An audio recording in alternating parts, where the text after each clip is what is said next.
Bom, meu nome é José Soares da Silva,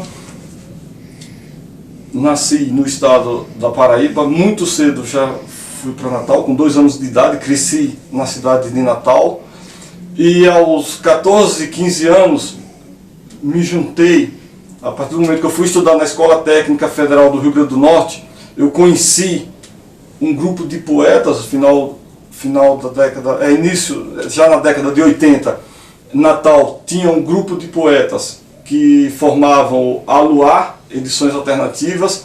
Esse grupo de poetas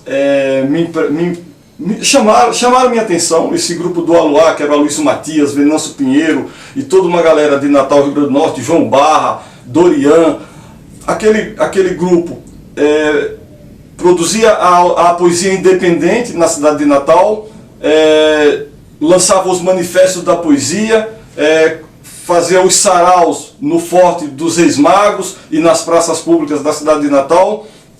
E confesso que me chamou a atenção. Eu, um adolescente, saindo da infância, me chamou a atenção aquele grupo de poetas e eu passo a ouvir aquelas poesias e passo a também escrever algumas poesias. E aí dá início minha iniciação na literatura.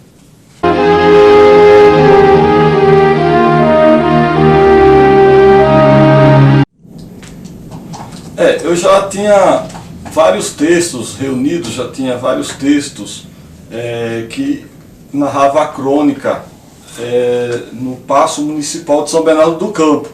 Então o estádio Vila Euclides, observando aquele pessoal de rua que costuma falar bastante, contar história. Eu estava certo dia no Centro Cultural Vergueiro e estava ouvindo um diálogo de um desses moradores de rua, dialogando, falando sobre Marx, falando sobre Freud, falando sobre Engels, falando sobre um monte de coisa, sobre psicologia, sobre profecia.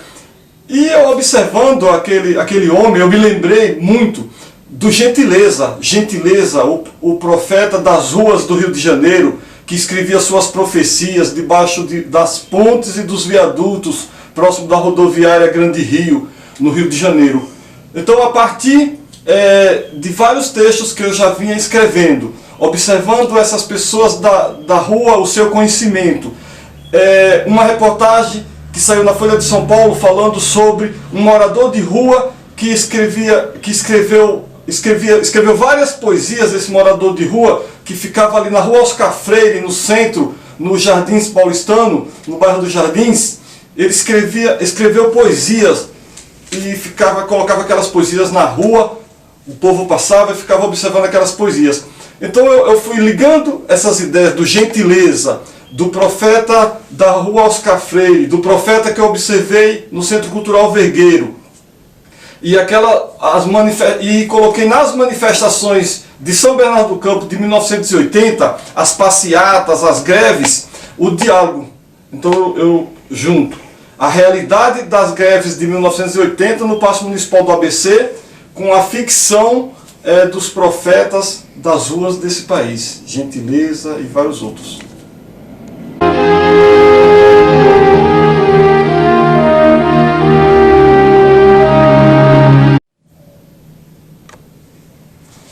Escrevi o livro Oiteiro. O livro Oiteiro foi publicado em 2012. O ano passado, em 2014, nós publicamos pela editora Beco dos Poetas o livro O Mistério dos Números. E agora, dia 29 de novembro, é o lançamento desse terceiro livro, O Profeta do Paço. O livro Oiteiro, crônicas e poesias, ele longe de tudo, uma frase que resume o livro. Longe de tudo, afastado de todos, algumas distâncias escolhidas, outras nem tanto assim. Então, reflete as distâncias, a viagem de Natal, São Paulo, Natal, a sala de aula, a professora Carolina, trabalhando na escola, e aí a realidade da sala de aula. O livro O Mistério dos Números já foi um projeto desenvolvido a partir da sala de aula. Eu busquei uma nova metodologia para ensinar matemática. Eu percebia que a maneira como se trabalha matemática dentro da sala de aula, de certa maneira, já existe um certo questionamento por parte dos estudantes, e aí eu busquei uma maneira criativa, uma maneira nova de trabalhar matemática na sala de aula, e aí a partir daquele trabalho gerou o livro O Mistério dos Números. E agora esse O Profeta do Passo, a partir também da observação da realidade, colocando a ficção nessa realidade e junto com as poesias. Porque eu procuro fazer o seguinte: a partir do momento que eu tenho um número de poesias reunidas, ou uma quantidade de crônicas reunidas, que permite publicar um livro, então já faço isso, porque eu não quero que a poesia e que a crônica fique escondida dentro de uma gaveta. Não tem sentido dentro da gaveta, ela tem que sair para o mundo.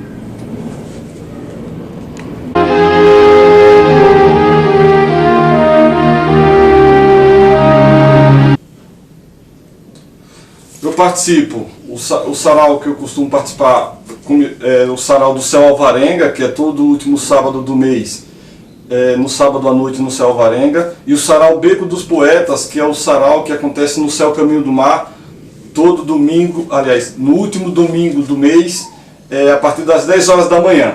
Então eu costumo participar desses dois saraus, o do Céu Alvarenga e o sarau do Céu Caminho do Mar. Acho muito importante essa questão do sarau, porque isso trouxe, na verdade o sarau ele trouxe a oportunidade para que a periferia, o povo da periferia consiga trabalhar sua autoestima, ele consiga produzir a literatura, ele escreva sobre o seu dia a dia, e aquele sarau é uma porta aberta para o mundo, em que a literatura sai daquela periferia, daquele local em que ele mora, e a partir desse sarau, a partir do trabalho do sarau do Beco dos Poetas, que é o exemplo melhor que eu encontro, com a divulgação no Facebook, a divulgação nas redes sociais, isso vai para o mundo, ou seja, a literatura daquela rua da periferia, ela vai para o mundo a partir dos saraus. Daí eu acho que essa questão do sarau mudou a qualidade, mudou a produção literária do país. E hoje começa a ir para o centro também. Hoje tem um encontro do sarau na periferia com o centro.